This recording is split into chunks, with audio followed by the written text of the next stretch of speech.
성의 지광입니다. 오늘은 지난 시간에 우리가 원력에 대해서 좀 말씀드렸죠. 우리가 사는 삶은 시시각각으로 변화가 있잖아요. 변해가고 있고, 그러니까 사람들이 뭐냐면 하도 변화무쌍하고 변전무쌍한 세계다 보니까 헷갈려요, 그죠? 이 길을 가다가 또 상황이 변하니까 또 저 길을 갔으면 어떨까? 또 상황이 변하니까 또 저리 갔으면 어떨까? 불교는 원력의 종교라고 그러잖아요. 왜냐하면 변전무쌍한 세계다 보니까 사람들이 혼돈과 혼란 속에 살아요.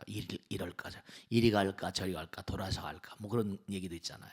그러니까 우리가 원력을 가져야만 되는 근본적인 이유는 뭐냐면 삶의 일관성을 갖기 위해서 무엇이 가장 나의 삶 가운데 중요로운 길인가, 정도인가, 분명하고 확실한 길인가. 왜 불교가 원력을 강조하는가 하면 사람들이 끊임없이 마음이 흔들리고 표류하니까요. 방황하니까. 사람들이 방황을 하거든요. 계속 이쪽으로 갈까 저쪽으로 갈까. 이해상관에 따라서. 불교에서는 뭐냐면 일관성 있는 한 길로 가는 그런 삶을 얘기합니다. 그러니까 불교는 원력의 종교다. 사홍서원이라거나 열애십대 발언이라거나 그렇게 가는. 그래서 일관성 있게 가서 결국은 동방만월세계 약사율광열애불은 어떻게 하셨다는 거예요. 약사열애불 정토 동방만월세계를 극락하셨다고 그랬잖아요. 그러니까 이 동방만월세계는 정말로 한결같이 청정하다는 거죠. 그 청정한 사람들만 가게 돼 있어요. 또 욕심도 집착도 없고 여인도 없다. 그러니까 이 약사유리광열애 부처님은 뭐냐면 동방만월세계 약사유리광 부처님 나라를 건설하시면서 정말로 청정한 세계, 마음이 맑아야사 그 나라 사는 주민들이 어떻겠습니까? 평안하잖아요. 마음이 욕심쟁이들만 있고 그냥 문제가 많으면 살기 어려우니까 동방만월세계 약사유리광열애불은 정말로 청정한 사람들, 청정한 마음들만 내가 만드는 국토에 들어와라. 욕심도 몽고하니, 욕심도 집착도 없고 여인도 없다는 건 뭡니까? 여인이 있다는 건 그만큼 뭐라? 갈라져 있으니까. 부부가 이게 하나가 되면은 한 몸과 마음이 되면 다툼과 싸움도 없을 텐데 갈라져 있으니까 부부간의 갈등도 보통 문제가 아니거든요. 그리고 인간의 모든 만남이라는 게 전부 다 인연관계 아닙니까? 우리 인생의 행불행은 전부 다 만남으로부터요. 유명한 그런 철학자들 Life is meeting, 인생은 만남이라고 그랬거든요. 인연관계, 부처님께서도 나는 인연을 보았다, 인과를 보았다 그러셨거든요. 인연관계. 좋은 인연을 만나야. 그러니까 우리가 스님들이 축원할 때 악인 원리 귀인상봉이라거든요. 나쁜 사람은 만나지 않고 좀 귀한 사람들, 좀 좋은 사람들 만나게 해주소서 이렇게 기도를 하라고 축원문에 나오는데요. 근데 그게 마음대로 되는 게 아니거든요. 여기 청정하여, 한결과 청정하다. 내 마음이 청정해야지 청정한 사람들이 주변에 모이거든요. 좋은 친구를 만나려면 내가 좋은 친구가 돼야 돼요. 이건 다 역애미학도 다 성립하는 거니까, 하나니까. 훌륭한 사람 만나려면 내가 훌륭한 사람이 돼야죠. 그럼요. 아무나 무슨 훌륭한 사람이 붙고 아무나 무슨 좋은 사람이 뭐 주변에 붙고 그런 거 아닙니다. 그러니까 청정한 사람, 이런 사람들은 주변에도 뭔가 아니, 청정한 사람들이 모이죠. 욕심도 없고 집착도 없다. 그 세계는 정말로 부처님 후보자들이 사는 세계니까 다 베풀고 펼치는 마음만이 가득한 거죠. 악도에서 괴로워하는 중생의 아우성도 없으며, 악도가 없다는 게 이게 참말. 우리가 사는 세계는 뭐죠? 당장 여기도 어때요? 제가 얘기잖아요, 그죠? 저 독사 같은 암흑에, 여시 같은 암흑에. 그러니까 우리가 사는 세계는 여기도 지금 악도가 있어요. 여기도 축생들이 있거든요. 사는 게 지옥 같아. 마음 가운데 악도가 누구의 마음 가운데 자리하거든요. 이게 상당히 심각한 문제입니다. 악도도 없으며 마음이 맑으니까, 맑은 사람들만 모여 사니까 정결하고 아름다운 유리보석으로 온 누리가 지어졌고 진짜 보석 그 자체랍니다. 그러니까 마음이 아름다우니까. 여러분죠 정말 한번 생각해 보세요. 마음이 사랑 그 자체고 청정하고 욕심도 집착도 없고 여인도 없고 사막도 없다. 마음 가운데 지옥하기 축생이 없다. 그런 마음으로 사는 세계는 그 인구가 그런 마음으로 사는 그런 세계는 어떤 세계겠습니까? 상상을 절하는 아름다운 상상을 절하는 아름다움에서 아름다운 그런 나라일 수밖에 없어요. 표현이 불가능합니다. 상상을 절하는 세계예요. 온 누리가 그렇게 유리 보석으로 다이아몬드로 지어졌고 성곽과 궁전과 모든 회랑과 창문과 이 모든 것들이 아름다운 보물로 된 집들이 전부 다 아름다운 보물로 됐으니까 모두 칠보로 이루어져서 마치 서방 극락세계 공덕장엄 같다. 이 서방 극락세 공덕장엄 우리 아미타불경, 관무리 향수경, 또 무량수경 이런 데 보면 극락세계 공덕장엄 나오잖아요. 극락세계 공덕장엄 정말로 왜 극락이라고 하는가? 그 나라의 중생들은 아무런 괴로움도 없대요. 그러니까 극락이죠. 모든 즐거움만 가득하다는 거예요. 즐거움만. 거긴 뭐 아미타경 안 읽어보신 분이 안 계실 거예요. 당하실 겁니다. 지금 여기 나온 7종나만 여기 나오죠. 7겹의 칠보로 이루 모두가 다 칠보로. 칠보라는 건 보물의 대명사 아닙니까? 칠보로 된 난간이 있고 칠보로 된 그물이 칠보로 된 보석으로 된 그물이 있고 칠보로 된 가로수가 칠보로 아름답게 장엄된 그냥 우리가 아는 뭐 이파랑치가 있고 그런 그 식물들의 세계가 아니라 나무도 칠보로 됐대. 이게 참 정말 이거 환장할 일이지. 가로수가 무성한데 이 가로수가 전부 다 뭐라 금은이나 금은 유리 파려 등 보배 네 가지 보배로 돼 있고 온 나라를 다 전부 다 보배가 감싸고 있대요. 마음이 맑으니까 세상이 맑으니까 물도 뭐라 칠공독수라고 해서 정말로 거기 있는 물 청정한 물이 가득하고 그리고 큰 연못 바닥은 모두가 다 보배고 금모래가 깔려 있고 그 또 사방 못가에는 뭐라 층계가 있는데 칠보로 이루어져 있고 칠보로 된 누각이 있고 칠보로 장엄이 돼 있대요.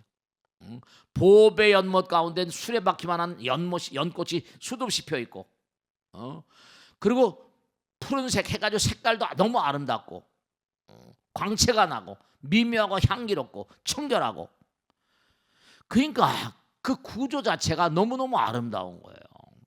상상을 절하는 거죠. 그러니까 뭔가 표현할 수 없는 세계예요. 그러니까 여기 이렇게 극락세계라거나 동방만월세계를 설명한 내용들이 이렇게 아름다운 거예요. 그러니까 여러분께 왜 이 극락세계와 동방만월세계를 설명해 드린 거 아니? 상상만으로도 좀 즐거우라 이겁니다. 하도 지저분한 세상, 어려운 세상이라고 하지만 그 동방만월세계하고 극락세계를 상상하면서도 정말 아름다운 세계 있구나. 정말 가보고 싶어. 그런 마음, 원력을 좀 세우시라 이거예요. 근데 그 세계는 그렇게 주변이 아름답게 장엄이 된 것만이 아니라 여기는 음악을 들어도 말이죠. 뭐 트로트가 대세니 뭐가 대세니 이러잖아요. 그죠? 근데 거기는 정말 아름다운 음악이 울려 퍼진대요. 천상의 음악이 정말 청하게 울려 퍼지고 밤낮으로 뭐라 하늘나라에서 만다라꽃이 정말 만다라꽃 하늘에 꽃비가 내리고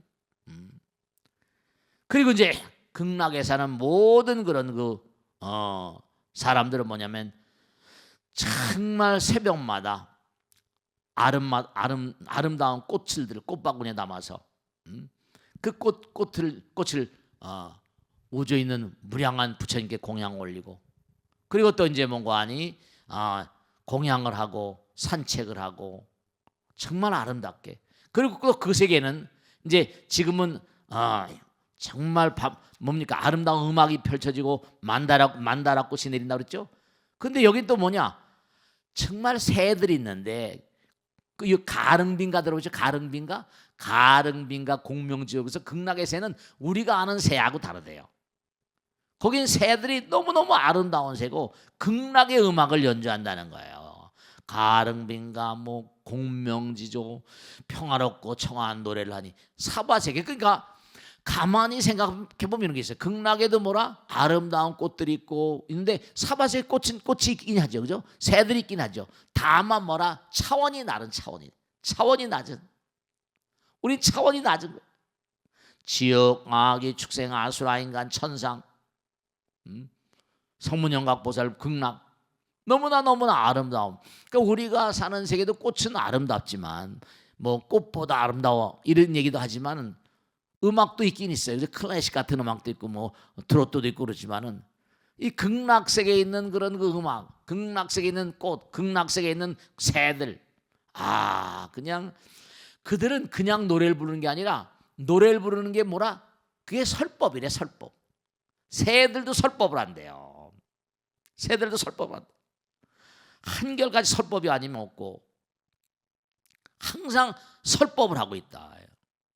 그러니까 극락세계에 사는 중생들은 이 아름다운 노래소리를 듣고 부처님 생각하고 불법을 생각하고 항상 서로서로 사랑하는 마음으로. 그러니까 아까 여기 동방만월세계도 악도가 없다 그랬죠. 근데 그 극락세계는 사막도가 없대. 똑같아요.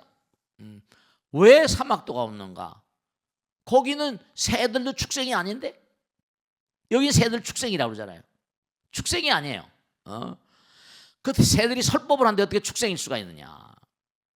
그러니까 아미타 부처님의 법문을 펼치는 그런 존재이기 때문에 전부가 다 자비로운 위실력으로 변화해서 새들이 된 것이다. 근데 또 하나 거기 극락의 기후에 대해서 또 나와요. 아름다운 음악에 대해서 나오든지 극락세계는 항상 뭐라 보배나무와 보배금을 그래서 서늘한 그런 뭐 미풍이 불면은 그 100,000가지의 음악이 일시에 울린다. 일시에. 그래서 이 소리를 듣는 사람은 다 항상 부처님을 생각하게 되고 불법을 생각하게 되고 불제자를 생각하게 되고 저절로 마음 가운데 성불의 의지를 다지는 그러니까 결정정거가 아니라 아미타불이 말씀하셨거든요. 내가 건설한 나라에 들어오면 누구나 다 성불을 약속하겠다. 결정정거업이라는 게. 동방만월세계도 마찬가지예요. 그러니까 극락세계는 참으로 이러한 서방정토 극락세계, 동방정토 동방만월세계 이렇게 아름다운 그런 그 광명의 나라 극락이 됐다는 거죠. 그래서 중요한 것은 뭐냐면 동방만월세계의 아름다움, 서방정토 극락세계의 아름다움. 그러니까 우리가 꼭 생각해야 될 게 뭐냐면 아름다운 나라, 아름다운 국민, 아름다운 정부 이런 건 전부가 다 공덕장엄이거든요. 우리가 스스로 갈고 닦는 가운데 몸과 마음을 다해서 기도하고 정진하고 지혜를 닦고 그런 가운데 지혜로운 국민들이 나오고 지혜로운 정치인들이 나오고 지혜로운 어떤 뭔가 기업가들이 나와서 먹고 살기 좋아지는데 내 전부가 다 중요한 건요. 서로 베푸는 마음이 있으면 다 잘 되는 거거든요. 근데 나만 잘 먹고 잘 살겠다 이러면 이게 다 망하는 거예요. 다 망하는 거예요. 그러니까 동방만월세계의 장엄과 아름다움 우리가 사는 세계도 동방만월세계 같은 세계로 만들어갈 수 없는가. 우리 국민들이 노력하기 나름이거든요. 서로서로 협조해서. 그러니까 거기 보세요. 동방만월세계의 아름다움은 도저히 필소다 표현할 수가 없다. 중생의 언어로는 한계가 있다. 그러니까 이런 게 있어요. 제가 이렇게 말을 하잖아요. 그러니까 이거 중요한 겁니다. 말하면 말에 마음이 담겨요. 말에 마음이 담긴데 그 마음조차가도 뭔가니 눈으로 보는 세계만 한정이 됐어요. 그 이상 상상을 잘하는 세계를 전혀 말할 수가 없어요. 그러니까 아인슈타인은 뭐라 그 인간의 크기는 상상의 크기라고 했거든요. 상상의 크기라고 했어요. 그러니까 아까 제가 동방만월세계 설명해드리고 극락부터 설명드린 이유는 뭐라 그런 아름다운 세계를 좀 뭔가 상상하고 살아라. 이 세상이 이렇게 척박하고 어렵더라도 기도하고 정진하는 가운데 상상으로나마 너무너무 아름다운 세계를 꿈에 그린다면 진짜로 그런 세계에 가게 돼. 잠깐만 끊임없이 어려움을 이겨내고. 그러니까 이게 나오잖아요. 욕심을 이겨내고 집착을 이겨내는 그 마음은 어떡할까? 이루기 어려운 만큼 아름다움도 무한할 것이다. 서방락세의 아름다움을 표현한 정토 삼봉에는 아미타경도 등이 있지만은 약사유리 광렬의 부처님의 동방만월 세계는 그에 못지않은 세계라는 것이 부처님이 가르칩니다. 그래서 동방정토 서방정토 그럽니다. 원력의 아름다움. 그러니까 아까 서두에 말씀했죠. 방황하지 말아라. 원력을 가지고 일골심 탁한 길로 밀고 가라. 원력의 아름다움이, 수행의 거룩함이 그같이 아름다운 세계를 만드는 것이다. 그러니까 위정자들이나 국민들이나 원력을 가져야, 원력을 가져야. 이 나라 아름다운 나라를 좀 만들겠다. 여러 가지로 뭐 좋은 그런 원력들이 있으셨겠지만 당장 사람들이 잘 겪고, 물론 코로나로 그런 점도 있었지만 우리 이 땅에 살면서 자신의 원력 따라 가정을 아름답게, 그리고 세상을 아름답게 하는데 나의 모든 정성을 다해야 한대. 그러니까 국민들도 마찬가지예요. 위정자들도 마찬가지고. 그 우선 아름다운 가정을 만들려면 어떻게죠? 내 몸과 마음이 아름다워져야 돼요. 내 마음이 아름다워져야 돼. 그러니까 원각경 같은 데는 일심이 정하면 한 마음이 깨끗해지면 다심이 정하고, 다시 많은 사람의 마음이 깨끗해지고, 많은 사람의 마음이 깨끗해지면 국토가 청정해지고 법계가 청정해진대요. 그러니까 우리가 항상 마음을 갈고 닦는 게 너무나 중요하다. 이런 걸 잊어버리면 안 돼요. 그 같은 정말로 원력과 정리 가운데 이 땅을 사는 의미와 보람이 더해질 것이며, 약사일의 부처님이 보시기에 너무도 참으로 흡족할 것이다. 원력 따라가는 길에는 반드시 필시 그를 받든 사람이 있을 것이고, 원력 따라 열심히 가게 되면 나도 가고 너도 가면 모든 국민들이 서로를 존경하는 나라, 그런 나라 극락이에요. 원력 보살의 길, 그 몸과 마음을 다 열심히 정진하는 사람들이 많으면요, 그 나라 국민 똘똘 뭉쳐가지고 아름다운 극락을 이 땅에 건설하는 겁니다. 그러니까 뭐 극락세계 멀리 있고 동방 만월세계 멀리 있고 좋다 이거예요. 그러나 여기서 우리가 몸과 마음을 다해 최선을 다해서 정말로 동방 만월세계 국민처럼, 서방정도 극락세계 국민처럼 그렇게 몸과 마음을 다해서 아름다운 마음으로 살게 되면은 이 땅과 이 나라를 아름답게 만들 수 있는 게 분명하다. 원력 따라가는 길에는 필시 그들을 받드는 사람이 있을 것이고, 도움을 주는 보살의 화연이 따를 것이다. 약사일의 부처님도 일광본저 월광변저 보살님께서도 무량한 권속들과 더불어 받들어 모셨다고 한다. 진정 약사일의 부처님을 따르는 부자들은 모두 크나큰 대원을 세워 무량 중생들을 갖가지 고통으로부터 해탈게 하는 영웅이 되어야만 한다. 같은 소원을 실천하는 가운데 약사일의 부처님과 무량한 불보살님들 신장률의 가호가 함께할 것이다. 오늘은 여기서 마치겠습니다. 대단히 감사합니다. 고맙습니다.